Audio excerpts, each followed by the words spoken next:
Hello everyone, this is Akanksha here from the RGCSK. Today's my topic name is hemodialysis machine. तो haemodialysis machine topic start करने से पहले मैं आप सभी से रिक्वेस्ट करना चाहूँगी आप हमारे चैनल RGCSK को लाइक एंड सब्सक्राइब करें। तो चलिए स्टार्ट करते हैं अपना टॉपिक हीमोडायलिसिस मशीन।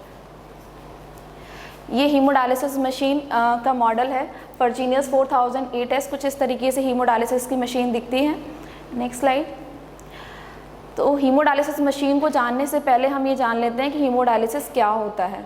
हीमोडायलिसिस एक प्रोसीजर है जिसमें आपको वेस्टेज को रिमूव किया जाता है और and water bye circulating blood, और पानी को रिमूव किया जाता है आपके ब्लड से outside the body through an external filter. एक एक्सटर्नल फिल्टर की हेल्प से हम आपकी बॉडी के अंदर से जो भी मेटाबॉलिक वेस्टेज हैं और एक्स्ट्रा फ्लूइड है उसको हम बाहर निकालते हैं। और जो एक्सटर्नल फिल्टर है उसका हम डायलिज़र बोलते हैं। That contains a semi permeable membrane, जिसके अंदर उस डायलिज़र के अंदर एक सेमी परमेबल मेम्ब्रेन होती है। Next slide. Blood flows in one direction and the dialysis flow in the opposite direction. उस डायलिज़र के अंदर, उस फिल्टर के अंदर ब्लड फ्लो होता है एक डायरेक्शन में और डायलिसिस फ्लो होता है एक अपोजिट डायरेक्शन में। ये जो डायरेक्शन अपोजिट डायरेक्शन है उसी को हम काउंटर करंट फ्लो बोलते हैं of the blood and the dialysate. जो आपका ब्लड और डायलिसेट का जो फ्लो है वो काउंटर करंट फ्लो होता है। That maximize the concentration gradient, जिससे क्या होता है कि आपके डायलिज़र के अंदर कंसंट्रेशन ग्रेडियंट पैदा होता है और आपके जो सॉल्यूट्स होते हैं वो आपके ब्लड से डायलिसेट की तरफ ट्रांसफ़र होते हैं, which helps to remove more urea and creatinine. जिसकी हेल्प से क्या होता है एक कंसंट्रेशन ग्रेडियंट क्रिएट होता है और उसकी हेल्प से यूरिया और क्रिएटिनिन आपकी बॉडी से बाहर निकलते हैं। Next slide. Concentration of solute from the, जैसे कि कंसंट्रेशन आपकी बॉडी के अंदर पोटेशियम, फास्फोरस एंड यूरिया, ये जो कि अनडिजायरेबल हैं, high in the blood but low or absent in the dialysis solution, जो कि आपके डायलिसिस सॉल्यूशन के अंदर या तो कम होंगे या फिर एब्सेंट होंगे। तो अगर आपकी ब्लड में ज़्यादा उसकी मात्रा है यूरिया और फास्फोरस, पोटेशियम की, तो और आपके डायलिसिस जो सॉल्यूशन है उसमें कम है, तो दोनों के बीच में कंसंट्रेशन ग्रेडियंट पैदा होता है और इससे उस कंसंट्रेशन ग्रेडियंट के थ्रू वो चीज़ ट्रांसफ़र हो जाती है आपके डायलिसेट में। इन the dialysis is increasingly common type of treatment. Dialysis जो है एक बढ़ता हुआ ट्रीटमेंट है, एक कॉमन टाइप का ट्रीटमेंट है। तो next slide. Dialysis solution has a level of minerals like potassium and calcium that are similar to their nature concentration in healthy blood. Dialysis solution में पोटेशियम और कैल्शियम का जो concentration होता है और भी वेरियस इलेक्ट्रोलाइट्स होते हैं, उनका जो कंसंट्रेशन होता है वो ह्यूमन की हेल्दी ब्लड प्लाज्मा की नॉर्मल कंसंट्रेशन के बराबर होता है। Next slide. पर्पज़ की अगर हम बात करें तो हम हीमोडायलिसिस मशीन को यूज़ करने का पर्पज़ क्या है। जब किसी भी पेशेंट की नेफ्रॉन्स, आपकी किडनी के अंदर के जो नेफ्रॉन्स है वो फेल हो जाते हैं या फिर सही तरीके से काम करना बंद कर देते हैं, तो वो क्या करते हैं, वो सही तरीके से जब काम नहीं करेंगे तो ions like potassium, creatinine can't be filters, वो ऐसे सर्टेन आइंस को, इलेक्ट्रोलाइट्स को वो फिल्टर आउट नहीं कर पाएंगे। Then we go through dialysis, तो हमें उनको डायलिसिस की तरफ भेजना पड़ता है। Next slide. नेक्स्ट हमारा एक और पर्पस है डायलिसिस कराने का, जो डिसीज़ ऑफ रीनल फेलियर। अगर जिन पेशेंट्स की डिसीज़, बहुत सारे पेशेंट की किडनी डिजीज़ के कारण भी हम डायलिसिस का यूज़ करते हैं, जैसे नेफ्रोटॉक्सिन्स, आपकी किडनी के अंदर नेफ्रोटॉक्सिसिटी हो गई है, तो इस कारण से भी हम हीमोडायलिसिस मशीन का यूज़ करते हैं और डायलिसिस के लिए रिकमेंड करते हैं पेशेंट को। या फिर किसी पेशेंट को डायबिटिक नेफ्रोपैथी हो गई है या फिर हाइपरटेंशन, ग्लोमेरुलोनेफ्राइटिस या सिस्टिक किडनी डिजीज़, ये कुछ ऐसी बीमारियाँ हैं जिससे हम डायलिसिस के लिए पेशेंट को रिकमेंड करते हैं। Next slide. फिर हम बात करते हैं डेफिनेशन की, कि हीमोडायलिसिस की डेफिनेशन क्या होता है। The haemodialysis name itself contain a haemo means blood and the dialysis means diffusion of solutes molecules, right. So जैसे कि हीमोडायलिसिस मशीन में जैसे हीमोडायलिसिस का नाम है वैसे ही इसके नेम से ही सजेस्ट हो रहा है कि haemo means blood and dialysis means diffusion of solute, यानी आपको जो हीमो मतलब ब्लड के अंदर के जो सॉल्यूट्स हैं वो क्या होंगे, डिफ्यूज आउट हो जाएंगे आपके डायलिसेट में through a semi permeable membrane, एक सेमी परमेबल मेम्ब्रेन के थ्रू, ठीक है। And normally passing through the side of higher concentration to the lower side, जहाँ पे हायर कंसंट्रेशन होगा वहाँ से लो कंसंट्रेशन की ओर आपके जो सॉल्यूट हैं वो ट्रांसफ़र हो जाएंगे। Next slide. Semi-permeable membrane is one that allow the passage of certain small molecules to such as crystalloid as glucose and urea. आपकी जो सेमी परमियल मेम्ब्रेन है वो कुछ सर्टेन चीज़ों को ही पास आउट करेगी, जैसे कि कुछ स्मॉल मॉलिक्यूल्स जैसे कि glucose and urea, but prevent passage of large molecules. कुछ जैसे लार्ज मॉलिक्यूल्स को वो नहीं पास आउट करेगी सेमी परमियल मेम्ब्रेन के थ्रू, जैसे कि कुछ कॉलॉइडल प्लाज्मा होते हैं जैसे कि प्रोटीन्स एंड प्रोटोप्लाज्म, वो आपके ब्लड से डायलिसेट की ओर नहीं जाएंगे। तो सिर्फ किन मॉलिक्यूल्स का क्लियर होंगे, आपके जो क्रिस्टलॉइड्स होंगे यानी ग्लूकोज और यूरिया, यूरिक एसिड, ये आपके नाइट्रोजनस वेस्टेज जो होंगे वो आपके बाहर हो जाएंगे आपके ब्लड से। Next slide. Haemodialysis is also spelled haemodialysis, commonly called kidney dialysis. Generally हम हीमोडायलिसिस को हम किडनी डायलिसिस भी बोलते हैं या simple dialysis, and it is a process of purifying the blood of a person whose kidney are not working normally. ये procedure हम उन पेशेंट्स में करते हैं जिनकी किडनीज सही तरीके से वर्क नहीं करती हैं। Next slide. It is a method that is used to achieve the extracorporeal removal of waste products such as creatinine and urea। ये एक ऐसा मेथड है जिसमें हम एक्स्ट्रा मीन्स आपकी बॉडी के बाहर हम ब्लड से आपके कुछ नाइट्रोजनस वेस्टेज को बाहर निकालते हैं, ठीक है। तो ये एक एक्स्ट्रा कार्पोरियल रिमूवल है आपके वेस्ट प्रोडक्ट का आपके ब्लड से बाहर निकालने का। एंड फ्री वाटर, जो आपकी बॉडी में एक्सेस वाटर है उसको हम आपके ब्लड से बाहर निकालते हैं। When the kidneys are in state of renal failure, जब आपकी किडनी एक ऐसी अवस्था में है जब वो किडनी फेलियर की अवस्था में पहुंचने जा रही होती है, तो इस कंडीशन में हम हीमोडायलिसिस का यूज़ करते हैं। Next, haemodialysis is one of the 3 replacement therapy. Haemodialysis 3 replacement therapy में से एक थेरेपी है। The other 2 being replacement and peritoneal dialysis, दो अदर हैं वो renal transplant and peritoneal dialysis, right. And alternative method, एक दूसरा मेथड है इसका for the extracorporeal separation of blood component such as plasma. Plasma के through भी हम बहुत सारे वेस्टेज को बाहर निकाल सकते हैं। Next slide. फिर हम बात करते हैं कि इसका प्रिंसिपल क्या है हीमोडायलिसिस मशीन का। The principle of haemodialysis is the same as the other method of dialysis. जैसे अदर मेथड है आपकी हीमोडायलिसिस के, वैसे ही इसका भी प्रिंसिपल वैसा ही है। इट इन्वॉल्व्स जैसे कि diffusion of solute across a semi permeable membrane. अब डिफ्यूज़न होता है सॉल्यूट्स का आपके सेमी परमेबल मेम्ब्रेन से आपके डायलिसेट में, ठीक है। Haemodialysis utilize counter current flow. Haemodialysis का कैसा फ्लो होता है, काउंटर करंट फ्लो होता है, बिकॉज एक तरफ से आपका ब्लड आ रहा है और एक तरफ से डायलिसिट जा रहा है, तो ये जो फ्लो है अपोजिट डायरेक्शन का फ्लो है उसको हम काउंटर करंट फ्लो बोलते हैं। Where the dialysate is flowing in the opposite direction, जैसे डायलिसिट का जो फ्लो है वो कैसा है, अपोजिट डायरेक्शन में है, किसके, ब्लड के फ्लो में, in the extra corporeal circuit, आपका जो एक्स्ट्रा कार्पोरियल सर्किट है उसमें। Next slide.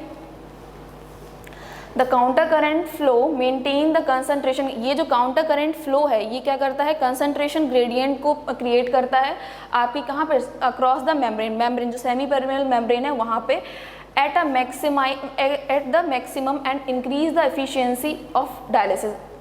जितना हो सकता है उतना मैक्सिमम कंसंट्रेशन ग्रेडियंट क्रिएट होता है और जितना ज़्यादा कंसंट्रेशन ग्रेडियंट क्रिएट होगा उतना अच्छा रिमूवल होगा सॉल्यूट्स का। इट इन्वॉल्व्स, इसके अंदर कुछ प्रिंसिपल फॉलो होते हैं जैसे कि डिफ्यूज़न, ऑस्मोसिस एंड अल्ट्राफिल्ट्रेशन। तो ये जो प्रिंसिपल है आपका हीमोडायलिसिस मशीन का वो डिफ्यूज़न, ऑस्मोसिस एंड अल्ट्राफिल्ट्रेशन है। Next slide. फिर हम और अच्छे से हीमोडायलिसिस मशीन को जानने के लिए देखते हैं कि haemodialysis is the diffusion across the semi permeable membrane. Diffusion होता है सेमी परमेबल मेम्ब्रेन के through. The semi permeable membrane is use to remove the wastage. Semi permeable membrane जो है वो किसके लिए यूज़ की जाती है, आपके वेस्टेज को रिमूव करने के लिए from the blood and the same time correct the level of electrolyte in the blood. और वहीं आपके बॉडी के अंदर, आपके ब्लड के अंदर क्या आपके इलेक्ट्रोलाइट्स का जो नॉर्मल रेंज है उसको बैलेंस करने के लिए। Next slide. Before hemodialysis can be performed, a surgeon must make a way for the blood to be pumped out of the body and then be returned after it has been cleansed. Haemodialysis machine को perform करने से पहले हमें एक, हमारे जो surgeons होते हैं वो एक ब्लड लेने के लिए एक सर्जरी करते हैं पेशेंट की बॉडी के अंदर। तो उससे क्या होता है कि पेशेंट की बॉडी से हम ब्लड को ले सकते हैं, देन फिर उसको क्लीन करके हम पेशेंट की बॉडी में रिटर्न करते हैं। Next slide. To do this the surgeon uses an artery and a vein in the forearm. इस चीज़ को करने के लिए एक सर्जन क्या यूज़ करता है, आर्टरी और वेन को यूज़ करता है, हमारी कहाँ की फोर आर्म की आर्टरीज और वेन को यूज़ करता है। दैन आर्टरीज ब्रिंग क्या आर्टरीज क्या करती हैं, ऑक्सीजनेटेड ब्लड को आपकी बॉडी से, आपके हार्ट से बॉडी की तरफ लेकर जाती हैं, and the veins return the blood to the heart, और ब्लड को, और वेन्स क्या करती हैं, आपके ब्लड को हार्ट तक लेकर जाती हैं, which needs have a oxygen, जिसमें क्या ऑक्सीजन की नीड होती है। Next slide. Surgeon connect the radial artery, surgeon क्या करता है, रेडियल आर्टरी को, आपकी फोर आर्म की रेडियल आर्टरी को टू अ लार्ज वेन, जैसे सिफेलिक वेन को कनेक्ट करता है। This connection is called the arteriovenous stunt, इस कनेक्शन को हम आर्टीरियोवीनस स्टंट बोलते हैं। सर्जन क्या कर रहा है, रेडियल आर्टरी और सिफेलिक वेन जो कि आपकी फोर आर्म में प्रेजेंट है उसका स्टंट क्रिएट कर रहा है, जिसको हम आर्टीरियोवीनस स्टंट बोलते हैं। A shunt carry something from one place to another, ये जो शंट है वो एक प्लेस से दूसरे प्लेस में भी बन सकता है, ज़रूरी नहीं है कि सिर्फ फोर आर्म पर ही आप बना सकते हैं। Next slide.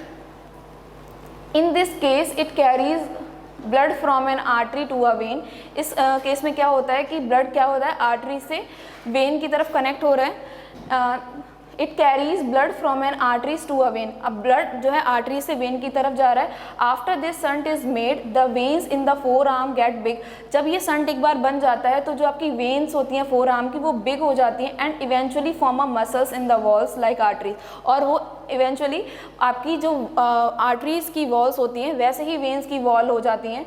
They are now strong, और वो अब कैसे हो जाती हैं, वेन्स की वॉल स्ट्रॉन्ग हो जाती हैं, and puncture many times for dialysis, अगर हम उसको बार बार डायलिसिस के दौरान हम उसको पंचर करते हैं तो आपकी जो वेन्स हैं वो भी एज अ आर्टरी की वॉल्स की जैसे ही हो जाती हैं। Next slide.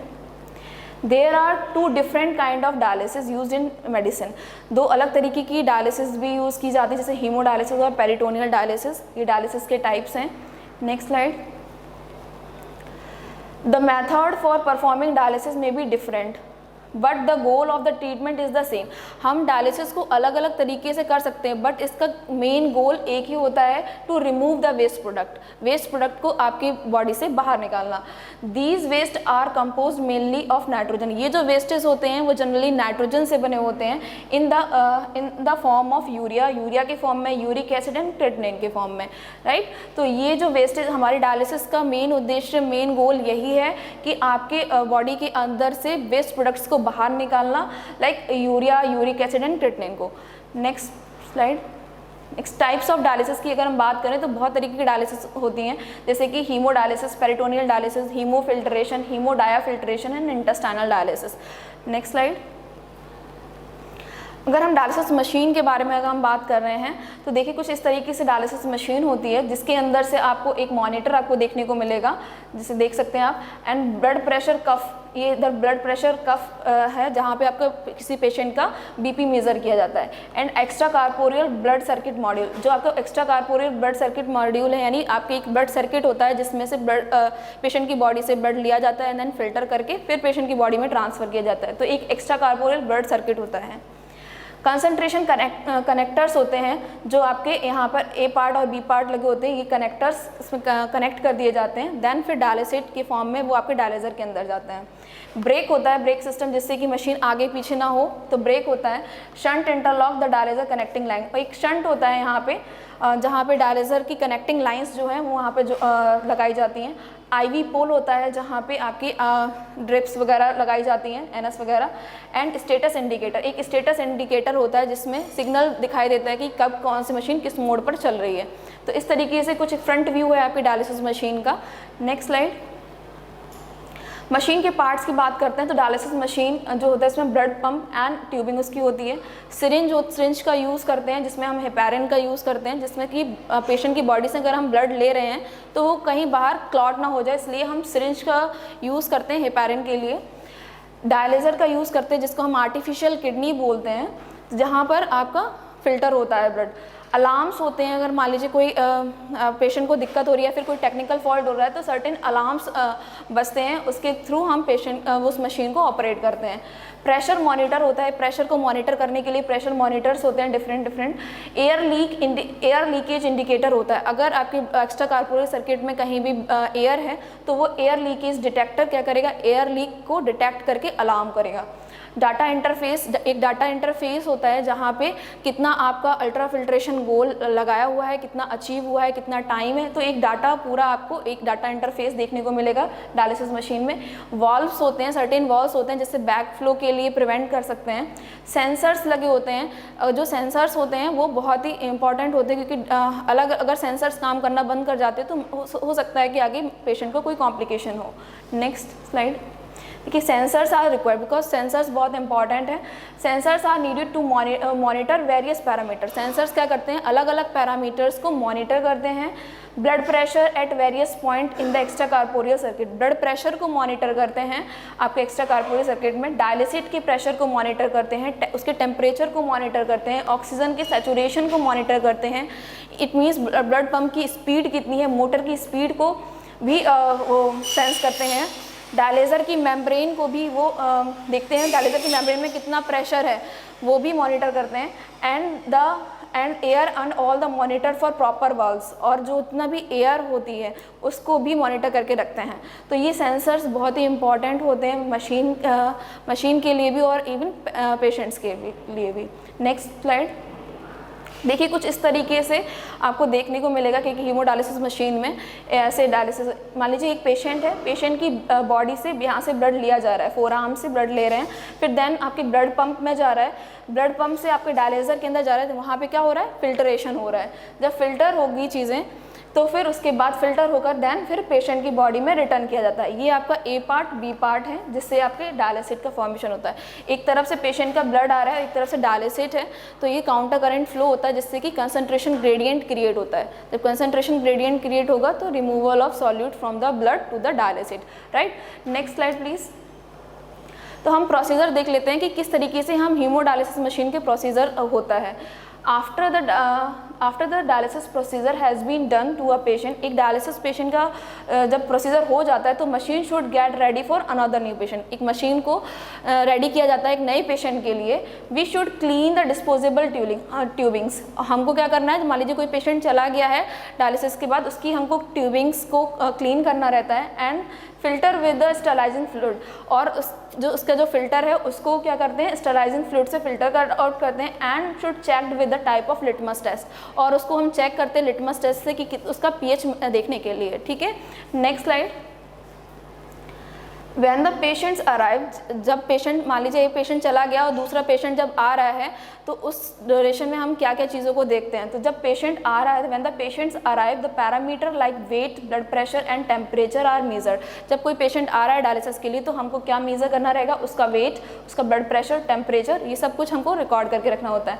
For the fistula procedure, अगर फिस्टुला है, we have to connect veins of arms और लेग। फिस्टुला क्या होता है, एक फिस्टुला के प्रोसीजर में आपकी जो वेन्स होती हैं आपके आर्म्स में और लेग्स में, उसको क्या करते हैं, कनेक्ट करते हैं।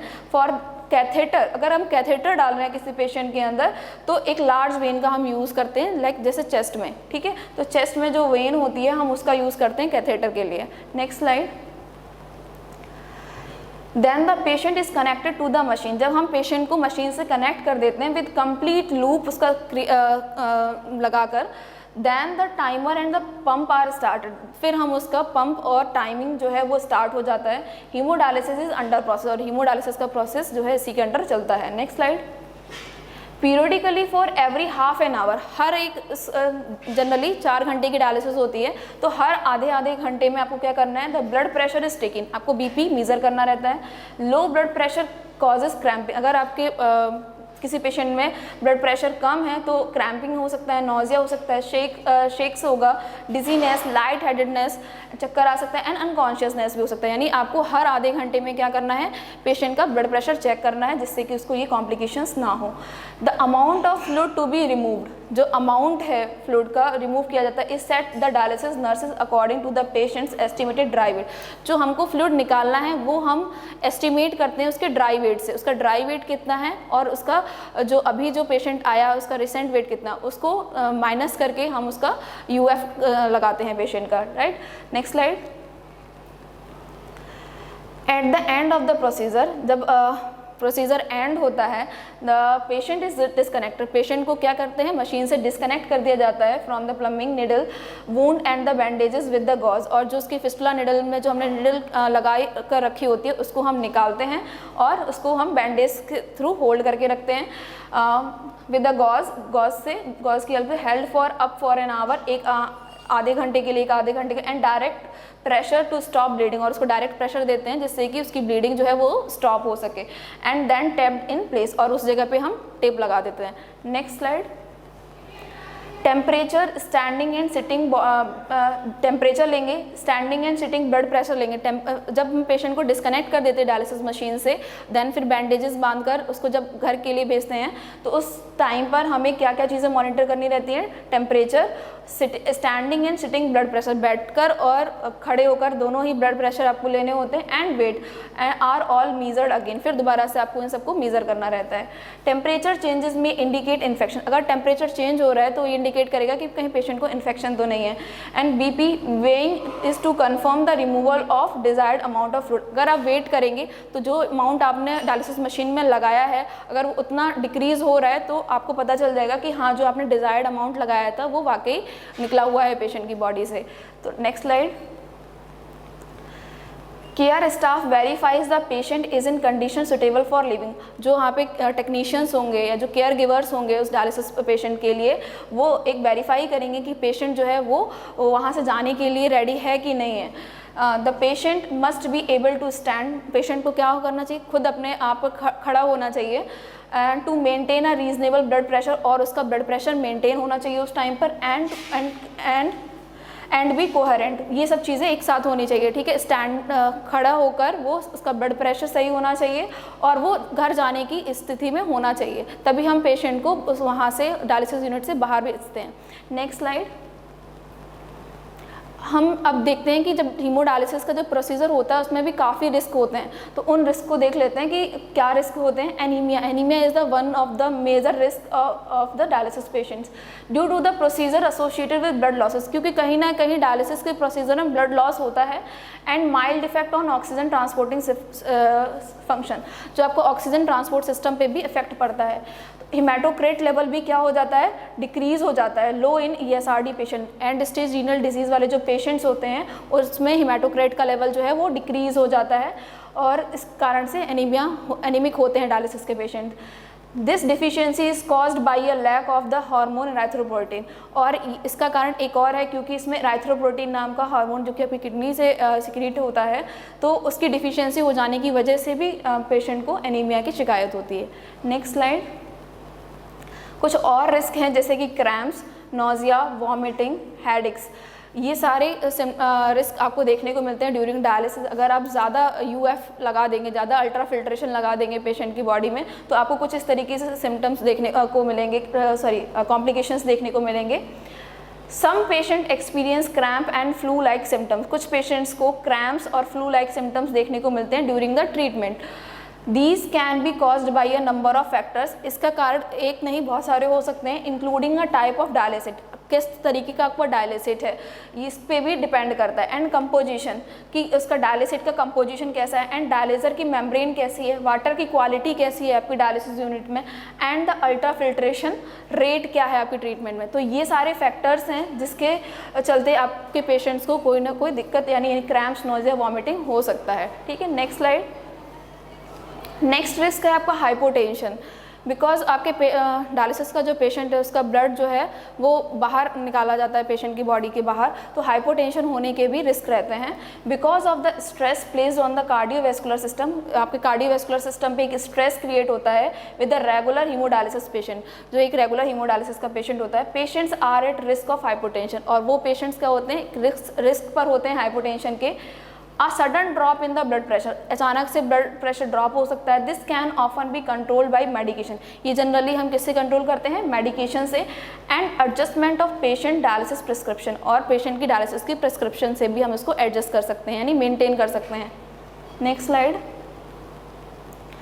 अनदर रिस्क क्या है, infection, patient can also get infections through surroundings.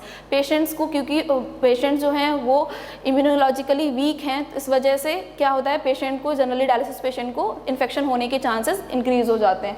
The room and the area use for patients, जो रूम है या जो एरिया है पेशेंट्स के लिए, मस्ट बी कैप्ट क्लीन, उसको हमेशा क्लीन रखना चाहिए फॉर इन्फेक्शियस डिसीज, जिससे कि वो इन्फेक्शन से बच सके। There is an great deal of blood exposure involve in dialysis treatment, क्योंकि एक भारी मात्रा में उनका जो ब्लड है वो पेशेंट की बॉडी से बाहर आता है और वो एक्सपोज होता है अलग अलग चीज़ों से, आपकी ट्यूबिंग से। तो जो ब्लड का एक्सपोजर जो है आपके बॉडी के बाहर होता है, इस वजह से इन्फेक्शन होने के ज़्यादा चांसेस होते हैं। A slight risk of contracting hepatitis, एक ज़्यादा जो रिस्क होता है वो हेपेटाइटिस बी का होता है, हेपेटाइटिस सी का। Hepatitis B vaccination is recommended for most patient, generally हम हेपेटाइटिस बी का जो वैक्सीनेशन है हम डायलिसिस पेशेंट को रिकमेंड करते हैं। Next slide. फिर हम एडवांटेजेस की बात कर लेते हैं कि हीमोडायलिसिस मशीन को यूज़ करने पे क्या एडवांटेजेस हैं। सबसे पहले लो मॉर्टेलिटी रेट, जो पेशेंट डायलिसिस पर हैं उनका मॉर्टेलिटी रेट जो है, मृत्यु दर जो है वो कम हो जाता है। Better control of blood pressure and abdominal cramps, उसका जो पेशेंट का जो ब्लड प्रेशर है और अब्डोमिनल क्रैम्प्स हैं उसमें भी कंट्रोल होता है। लेस डाइटरी रिस्ट्रिक्शंस, जो पेशेंट हीमोडायलिसिस मशीन पे आते हैं उनको डाइटरी रिस्ट्रिक्शंस भी कम होते हैं कि क्या खाना है क्या नहीं खाना है, बिकॉज हर वीक में 2 या 3 बार उनको डायलिसिस पे आना ही है, तो डाइटरी रिस्ट्रिक्शंस भी as comparison to other dialysis modality कम होते हैं। Better solute clearance effect for the daily haemodialysis, अगर आप डेली हीमोडायलिसिस कराते हैं तो सॉल्यूट का जो क्लियरेंस है वो ज़्यादा बेहतर होगा। Better tolerance and fewer complication, आपको बेटर टॉलरेंस होगा, कम कॉम्प्लिकेशंस आपको देखने को मिलेंगे विद मोर फ्रिक्वेंट डायलिसिस। अगर आप लगातार डायलिसिस जल्दी डायलिसिस कराएंगे उन पेशेंट्स को आपको कॉम्प्लिकेशंस भी कम देखने को मिलेंगे और आपका जो क्लियरेंस है वो भी अच्छे से होगा। Next slide. फिर हम बात कर लेते हैं डिसएडवांटेजेस की। हीमोडायलिसिस की मशीन को अगर आप यूज़ कर रहे हैं तो उसके कुछ डिसएडवांटेजेस भी हैं, जैसे कि रिस्ट्रिक्ट इंडिपेंडेंस, आपको आपकी जो इंडिपेंडेंसी है वो कहीं ना कहीं रिस्ट्रिक्ट हो जाएगी, बिकॉज आपके साथ कोई ना कोई एक अटेंडर आपको चाहिए रहेगा। As a people undergoing this procedure, जो लोग इस प्रोसीजर के अंडर जाते हैं कैन नॉट ट्रैवल अराउंड, वो इधर उधर फिर नहीं घूम सकते बिकॉज ऑफ सप्लाईज अवेलेबिलिटी, क्योंकि उनको जो चाहिए रहेगा वो आपका कोई ना कोई अटेंडर या आपको जो साथ में जो रहेगा वही लेकर आएगा। तो स्ट्रिक्ट इंडिपेंडेंस, आपके साथ कोई ना कोई और चाहिए। Requires more supply such as high water quality and electricity, और दूसरा डिसएडवांटेज क्या है कि हीमोडायलिसिस मशीन को हाई वाटर क्वालिटी चाहिए और इलेक्ट्रिसिटी चाहिए। तो इस तरीके से कुछ डिसएडवांटेजेस भी हैं। आई होप आपको ये मेरा वीडियो टॉपिक ये पसंद आया होगा। ऐसे ही वीडियोस को देखने के लिए हमारे चैनल RGCSK को लाइक सब्सक्राइब करना ना भूलें। Thank you.